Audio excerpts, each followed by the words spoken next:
American Fairytale, Chapter 4. William studied his father. You have the title? No, boy, I do not have a title, but I'm a knight all the same in God's service. William's eyes widened. A holy knight? You're a Templar? But they don't exist anymore. We still exist. When evil arises, we are the ones who do battle with it. You mean you fight the enemies of England? No, I fight the enemies of God. My current mission involves a book that was stolen from the city of Milan in Italy. It is filled with a power so horrible that it could have only been inspired by the powers of darkness themselves. A man, a wizard of deadly power, has gained possession of the book and seeks to enslave the world. William stood up and paced the room. So, if this man is so dangerous, what are we doing with the Indians in the middle of nowhere? Why don't we hunt him down? When you are hunting a deer, what is the best way to kill it? Well, from a hidden position in the woods. Yes, you hide yourself, make the deer believe you are not there, and when it ventures close enough, you have it. We are the hunters, waiting in the woods, with the wizard being our mark. Near the end of winter, William once again announced how boring everything was. I hope Grandpa sends me books for my birthday. Your birthday? His father asked. Boy, your grandfather has no idea where we are right now. How is he going to send you anything for your birthday? You don't know my grandfather, William shot back. Winter dissolved in the warm spring wind, and the pattern of life returned without interruption. As April came closer, his father kept trying to keep William from being disappointed. It's a big world, boy. Your grandfather could search for years and not find us. The day of his birthday, they were just finishing breakfast at first light when there was a knock at the door. A white man stood there with a bunch of Indians with boxes. Is there a Master William here? He asked. Even though William was embarrassed by his deerskin loincloth, he gritted his teeth and came out. Gone native, have we? The man asked. These are from your grandfather. He asks you take a moment and write something only you and he knows to ensure you have received these gifts. William wrote his grandfather while the man lugged the boxes into the house. Is the boy's grandfather moving in with us? His father asked dryly. No, his grandfather merely sent a few small birthday presents. Taking the letter from William, the man moved off, his native helpers in tow. They pried off the lids, discovering that all 12 crates were full of books. Books? William's father protested. I should think he would have sent something useful. Books are useful, father. Where are we going to put them all? William shrugged. Well, we could make a new room. It'd be a nice present for all of my birthdays that you've missed. William's father opened his mouth and then closed it. They started construction on the new room that day. Even though William's father thought books were a waste of time, he worked very hard on the library. William realized his father was indeed trying to make up for all the years he had not been there for his son. When it was done, his father made splendid shelves, which they began to fill up with books. As they placed them on the shelf, William said, Father, surely you will find a book to your liking among all these books here. I have sworn never to read for pleasure, his father replied. William pulled out the Bible and handed it to him. Well, if you're a holy knight, then you can at least read the Bible. His father stared at it.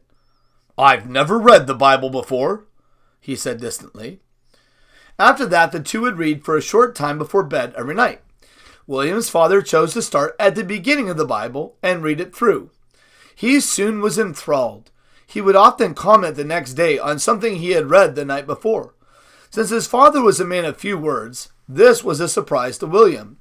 It was like a river was now flowing inside his father's breast, and that it was so swollen with rain it constantly flooded its banks. True Path and True Heart were not impressed with the library at first. But one night after supper, William started to read to them. At first they fidgeted, yet soon they were caught up in the story of Robin Hood. Every night after that, they made sure William read to them. Trueheart loved the story of Robin Hood. She commented one night, "It shows an Englishman can learn to love the forest." Their lives followed this pleasant new routine until one day, William's father stated that it was time for William to study swordplay. "I already know swordplay," William complained. In answer, his father challenged him to a match. William thought, if I touch him a few times, he'll realize that his sword is out of date, and that will be the end of it. One of them got touched quite a bit, but it wasn't William's father. Time after time, William's father broke through his defenses, giving him a swat on the bottom. William was determined to touch his father, so he fought on.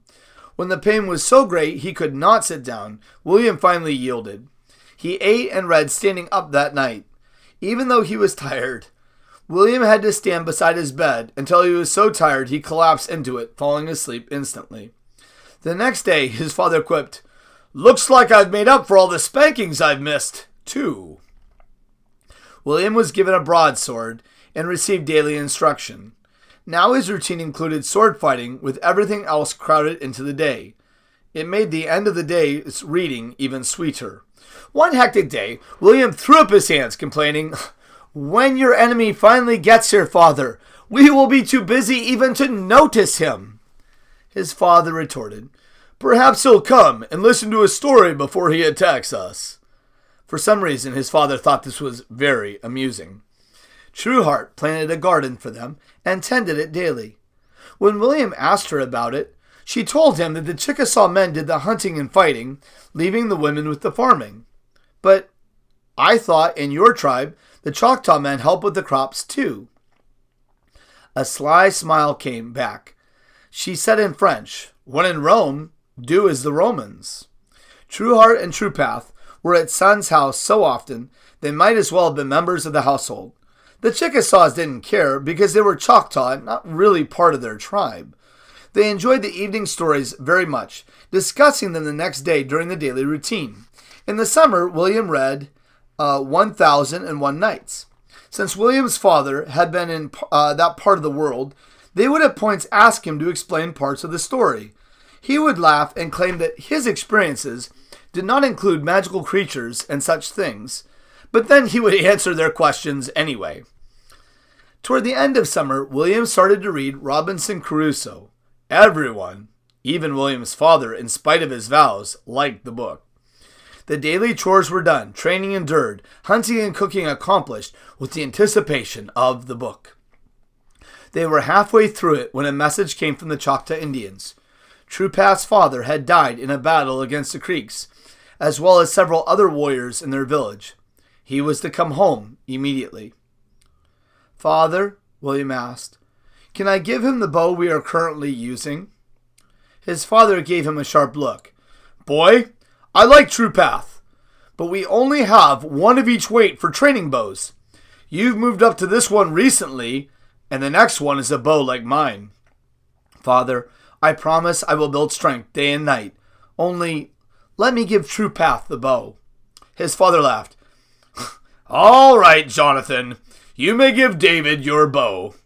"Excuse me?" William asked. "It's a Bible story I read yesterday.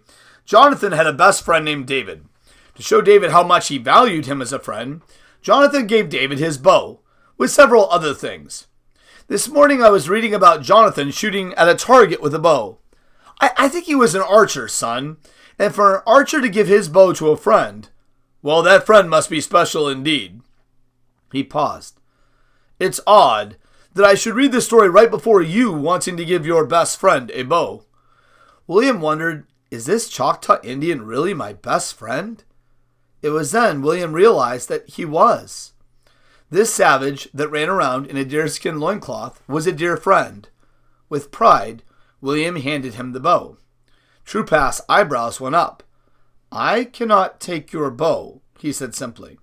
William quickly replied, "We are brothers, Truepath, so it is our bow together. I merely wished for you to use it when you were away." When Truepath tried to give it back again, he insisted, "Please, I want you to remember our friendship." "I will not forget it," Truepath said solemnly. "The bow will remind me of my brother, the moon." Trueheart came up. "I wish a favor, Moon. I wish you would not read any more of Robinson Crusoe until we return." William frowned, confused. "Well, I could read it and then send the book to you through—" "Please." Her eyes engulfed him, and he gulped. All right," he managed. Then they were gone. William felt hollow inside that the daily routine could not fill.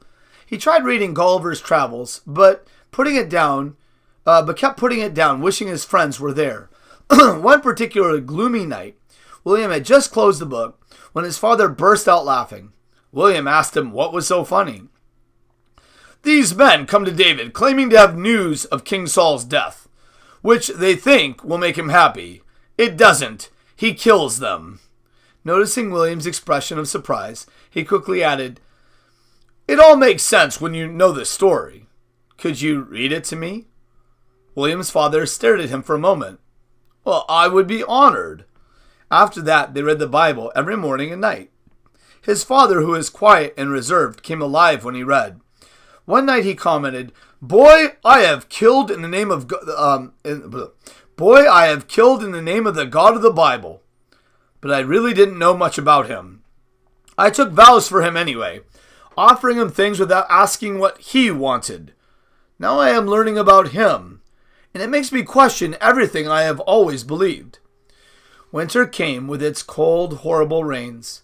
It was 1772. The Creeks were now at peace with their neighbors, allowing for peaceful trade on the Mississippi. As William and his father were able to get outside, their lives didn't change. War and peace happened all around them, but their rhythm of life remained the same. William's birthday came again. A knock at the door during breakfast soon revealed a great beast of a man on their doorstep. "Is William here?" he asked in a funny accent. I better change that. "Is William here?" he asked in a funny accent. William's father leaned past the shoulder of the man. I am sorry, folks. As William's father leaned past the shoulder of the man, he examined the army of people standing behind him, holding poles supporting large packages. "Zounds!" he cried. "Is the king moving in?" As William stepped out, this time he was relieved to be wearing English clothing. Even though his grandfather couldn't see him, it made him feel more proper when receiving his gift. The packages were open.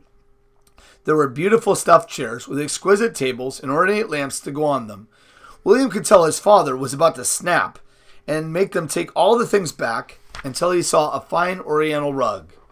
"Well, this is a fine quality indeed," he muttered to himself.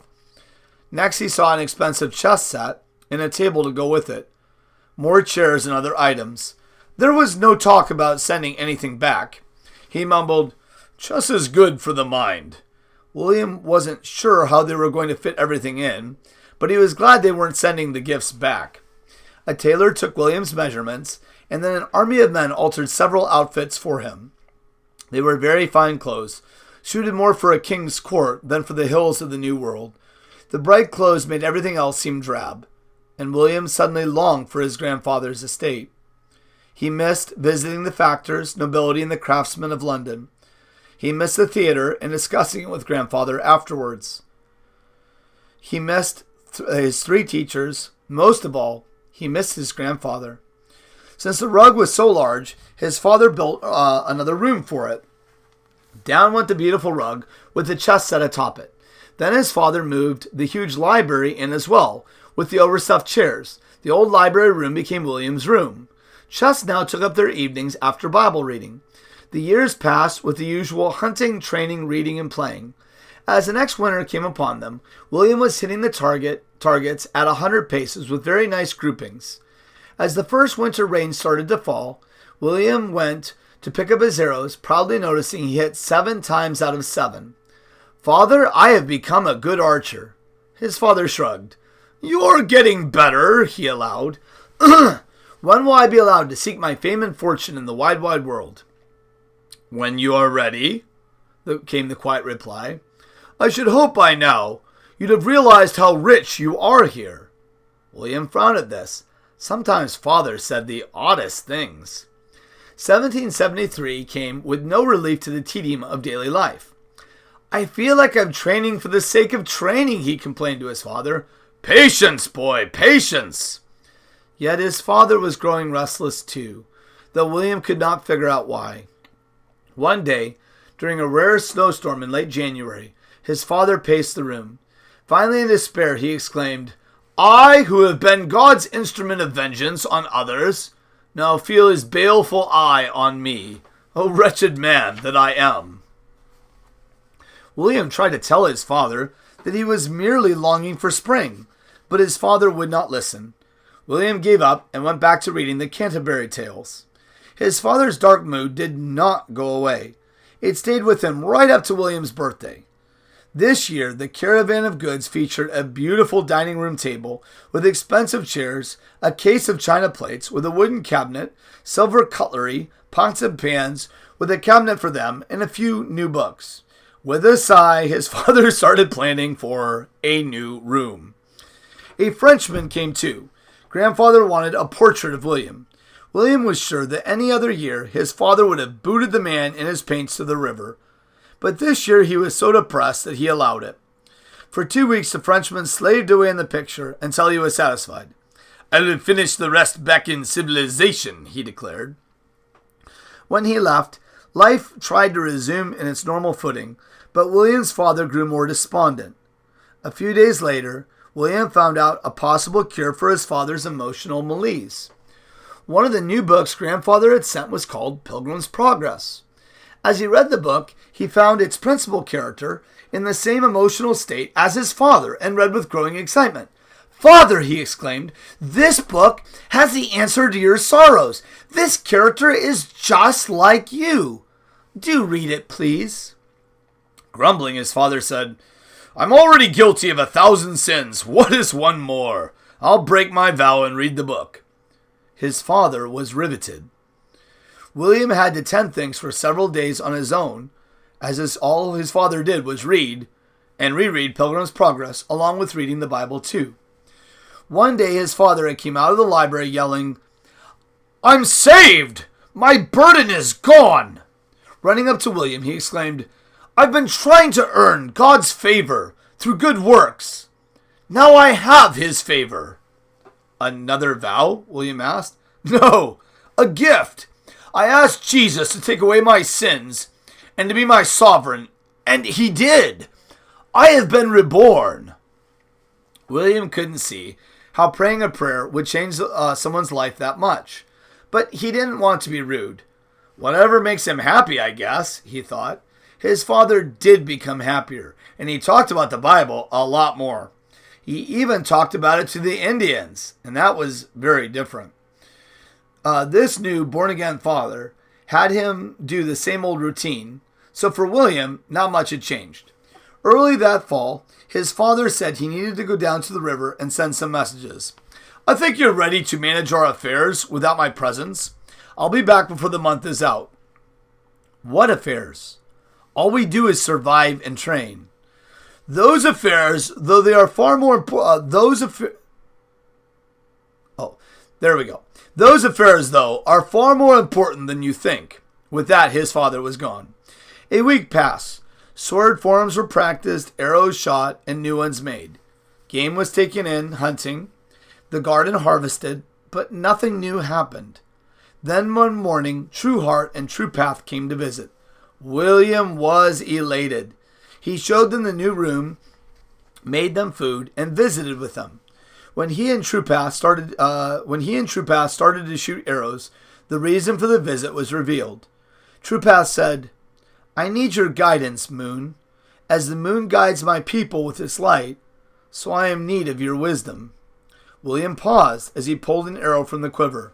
"What is it, brother?" "There have been rumblings like thunder. Last summer, the colonists burned a British ship over a tax," True Path stated solemnly. William's mouth dropped open. "Why would they do such a thing? It's treason and folly." "Why they did it, I do not know."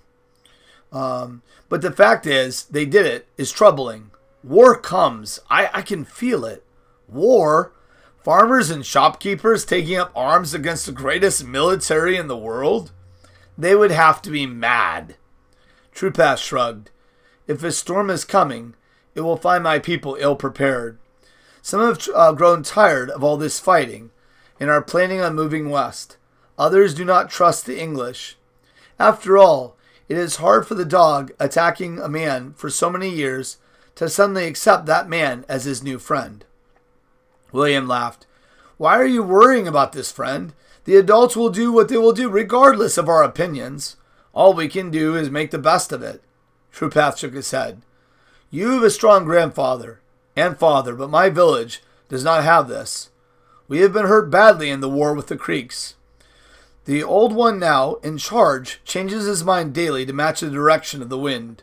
In fair weather, this doesn't matter much, but when the storm comes, I fear my people are going to be ripped apart, and our new village chief swept away. Truepath sighed. Now he drinks too much, courtesy of our new English friends.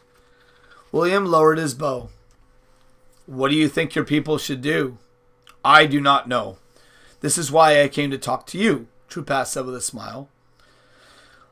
I don't know why my people would involve you, Truepath. If the colonists try to rebel, they can slap them down easily enough.